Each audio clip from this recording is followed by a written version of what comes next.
पश्चिमेकडून उगलाय. राजा म्हणायला लागला होऊ शकतं पृथ्वीची प्रदक्षिणा सरळ करता करता तिनं उलटी प्रदक्षिणा केली असेल.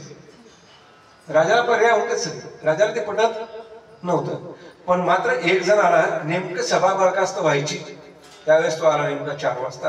म्हणायला लागला की राजेसाहेब थांबा थांबा, अजून सभा बरखास्त करू नका. म्हणे काय नाव आहे तुझं? म्हणे आमका आमका. कुठे राहतो? म्हणे काही जास्त दूर राहतो मी, रोडच्या पलीकडून राहतो. म्हणे मग सकाळपासून तू दवंडी ऐकली नाही का? म्हणे ऐकली. मग इतक्या उशिरा का आलास? हा सांगतो. दवंडी ऐकल्यानंतर मी घरात विचार करत बसलो 12 वाजेपर्यंत. बघा 12 वाजता विचार करता करता मी बाहेर अंगणात आलो, अंगणात उभा राहिलो, सगळीकडे बघायला लागलो. त्या विचार करता करता 1 तास गेला, वाजला 1. तिथून निघालो, मी बगीच्यामध्ये जाऊन बसलो की काय सांगावं राजाला, काय सांगावं राजाला. हे ऐकत असताना पुन्हा 1 तास गेला, वाजले 2. त्यानंतर माझ्या शेजारच्या बाकड्यावर 3-4 महिला येऊन बसल्या.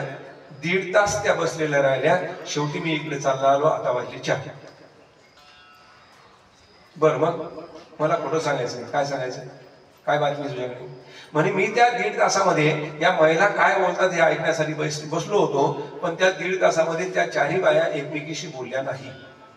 राजाला 5,000 रुपये घेतले, त्याला देऊन दिले. करंट लागला नाही अजून.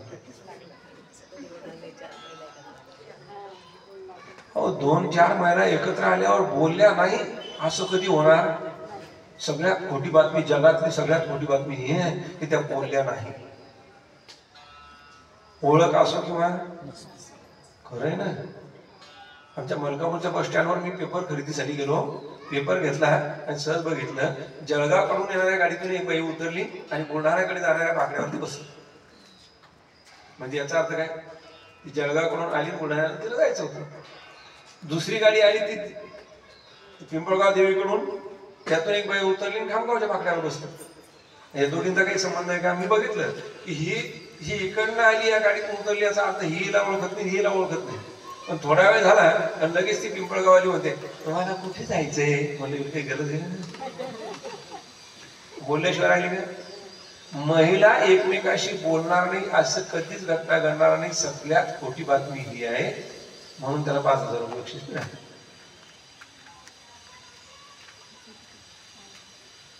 हाच विषय. या 3घी जणी एकत्र जेवायला आल्या. देवाच्या बायका होत्या, बायाच त्या 3घी जणी जेवायला एकत्र आल्या आणि गप्पा सुरू झाल्या.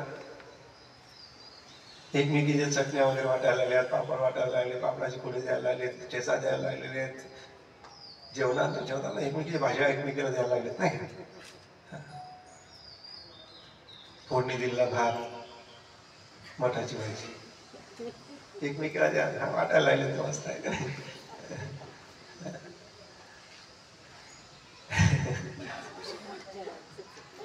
बातम्या माझ्याजवळ सगळे असतात. झालं नाही. बोलता बोलता त्या बोलायला लागल्या की कागद एक गोष्ट सांगा बरं मला लक्ष्मी माता. काय? जगात सर्वात श्रेष्ठ पतिव्रता कोण? महिला मंडळ असते. पार्वती मातेने खांद्यावरचा पदर डोक्यावर घेतला आणि सहजच मध्ये म्हणजे तुमची भाषा. हो भाषा मोठी विचार. सावित्री माताही तसंच करायला लागली. लक्ष्मी माता म्हणायला लागली सांगा ना ग, म्हणजे हिला अपेक्षा की मीच आहे असं म्हणावं. तिघींनी एकमेकीला तूच सांग तूच सांग तूच सांग. तेवढ्यामध्ये चिपळ्यांचा आवाज आला. फार गोड भाषण आहे. राधाधर मधुमिलिंद जय जय रमा रमण हरी गोविंद जय जय राधाधर मधु मिलिंद जय जय रमा रमण हरी गोविंद. नारदांचा आगमन झालं. नारद चालले होते रस्ते. लगेच लक्ष्मी माता म्हणाली, ए नारदा नारदा इकडे इकडे इकडे कम या.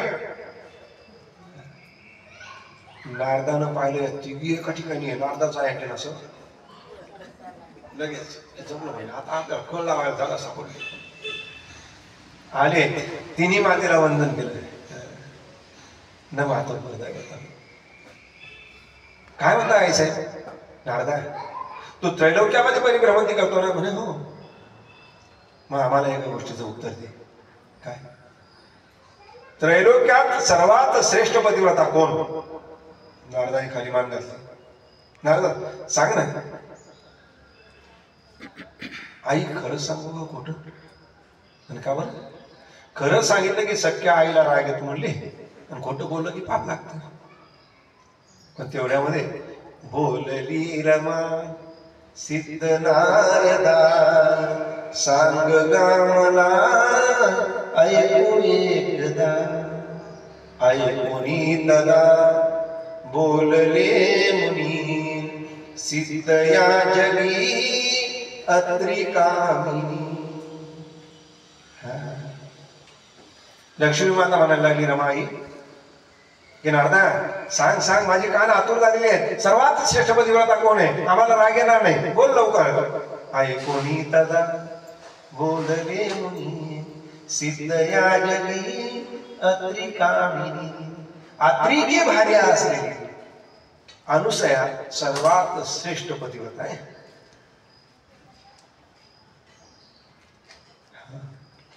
तळपायाच्या पुस्तकात गेली ना,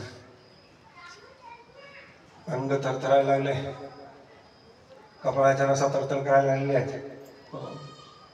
सुठे क्रोध तो सुठे कंपतो क्रोध योगी शरीरा. क्रोधाने काय होता? आपोआप माणसाचं अंग थरथर राहत.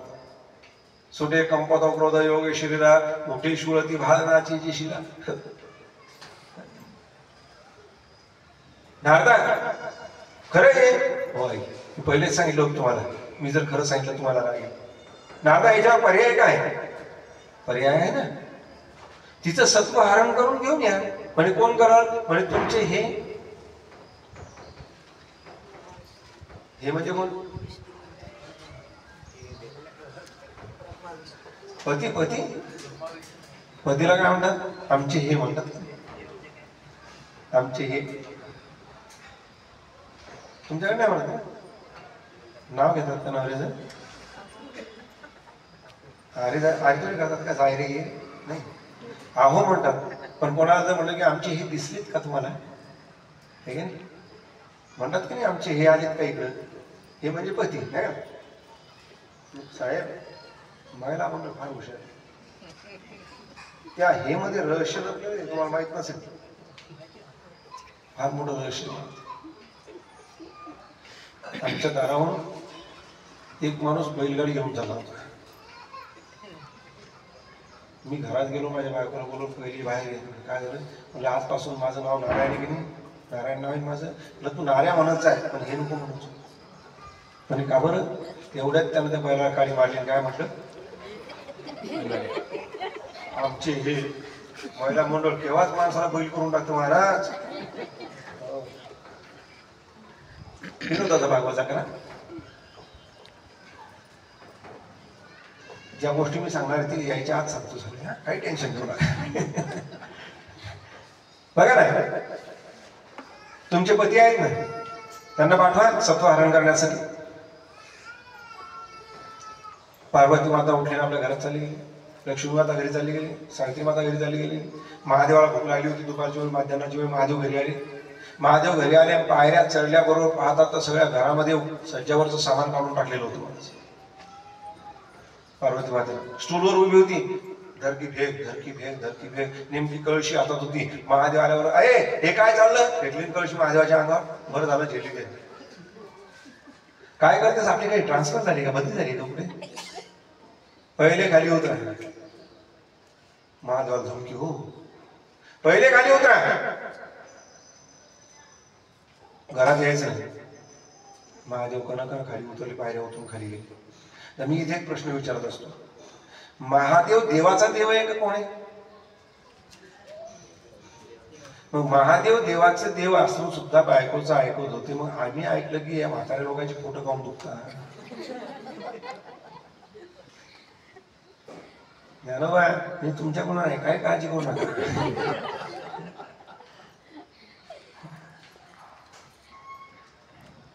महादेव खाली उतरली, दारामध्ये गेली, म्हणायला लागली अहो जगात सर्वात श्रेष्ठ पतिव्रता कोण?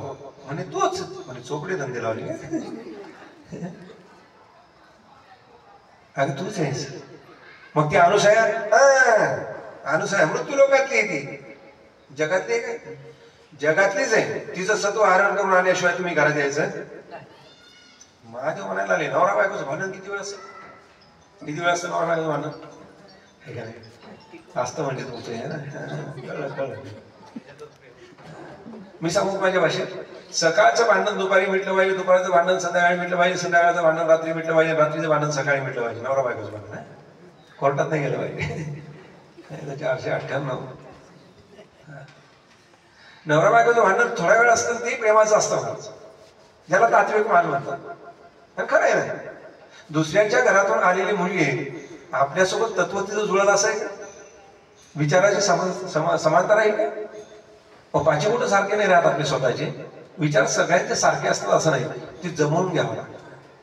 संसार त्यालाच म्हणतात, पती पत्नी त्यालाच म्हणतात. ते समजून घ्यावं लागतं, ते जुळवून आणावं लागतं की नाही यांचे विचार आपल्यापेक्षा भिन्न जरी असले तरी आपल्याला इथे नांदायचंय, आपण त्यांच्या विचारामध्ये सहभागी.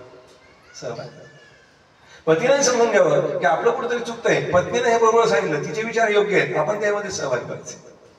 समजतं असं सत्य आहे. सर्दीची होत नाही, वेळेवर आली.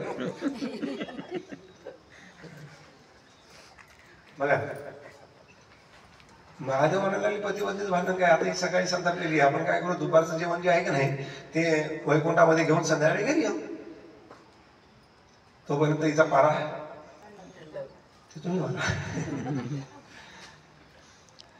महादेव निघाले वैकुंठाकडे जायला. आता वैकुंठामध्ये सुद्धा घटना अशी घडली की पलंगाचा पाय धरून बसली होती लक्ष्मी माता. मांडी गिंडी घालून पलंगाचा पाय धरून भगवान विष्णू घरी गेले, म्हणायला आले ही लक्ष्मी अशी का बसली गेली? तिथं पलंगाच्या खाली काही गेलंय का? तसं क्लचर बो काही आहे का? मी काढून देऊ का? तिकडे बघा माझ्याशी बोलायचं नाही. अरे यांना समजलं, राग आलेला आहे. काय झालंय तुला, कसला राग आला? जगामध्ये सर्वात त्रैलोक्यामध्ये सर्वात श्रेष्ठ पतिव्रता कोण या प्रश्नाचं उत्तर मला द्या. लक्ष्मी माता. अगं तूच मग त्या अनुसयाचं सत्व हरण करून आल्याशिवाय तुम्ही माझ्याशी बोलायचं म्हटलं. यू आर डोंट टॉक मी. मला इंग्लिश येत नाही, म्हणा बोलतो. तुम्ही माझ्याशी बोलायचं. भगवान विष्णू निघाले. भगवान विष्णूच्या डोक्यात विचार त्याचे, आपण कैलासात जाऊन मस्त जेवण खाऊन करू आई साहेबांच्या हातचं संध्याकाळी घरी येऊ. निघाले ते. तिकडे सावित्री मातेची तिथं वेगळाच पराक्रम होता. ती भिंत सारवत बसली होती, उभ्या भिंती सारवत बसली, हातामध्ये पोतायला होता. असं पोत्याला म्हणतात नाही त्याला? तुम्हाला काय माहिती आहे शहरातल्या लोकांना काय पोत्याला गीताला माहिती आहे? तसेच टोलून खाली उतरले.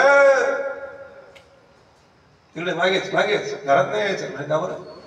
अनुसयाचं सत्व हरण करून आल्याशिवाय यायचं नाही. नाही तर हातात पाहिलं का काय म्हणे डेंजर का. यांनी विचार केला की आपण आता कुठेतरी वैकुंठात नाही कैलासात जाऊ. ती तिकून निघली. तिघांची भेट रेल्वे स्टेशन ऑफ नाशिक. जय हरी. नाशिकच्या रेल्वे स्टेशनवर तिघाही आले. जय हरी जय हरी. म्हणे कसं काय? म्हणजे आम्ही तुमच्या घरी. म्हणजे तुम्ही? म्हणजे आम्ही तुमच्या घरी. म्हणजे प्रत्येकाच्या घरी तेच आहे का? हो. तिघांनी विचार केला आणि ते तिघांचे तिघही मृत लोकांमध्ये आले. आत्रेय ऋषीचा आश्रम अत्यंत सुसज्ज आश्रम सांगितला. फार सुंदर वर्णन आलेलं आहे त्या आत्रेय ऋषीच्या आश्रमाचं. एकच सांगतो पुढे जातो. फळ फुलांनी डवरलेले असंख्य जे फळ झाडं होते, फुलं झाडं होते, त्यावरचं फळ कोणी तोडत नव्हतं, कारण ते फळ पक्ष्यांसाठी राखून ठेवलं.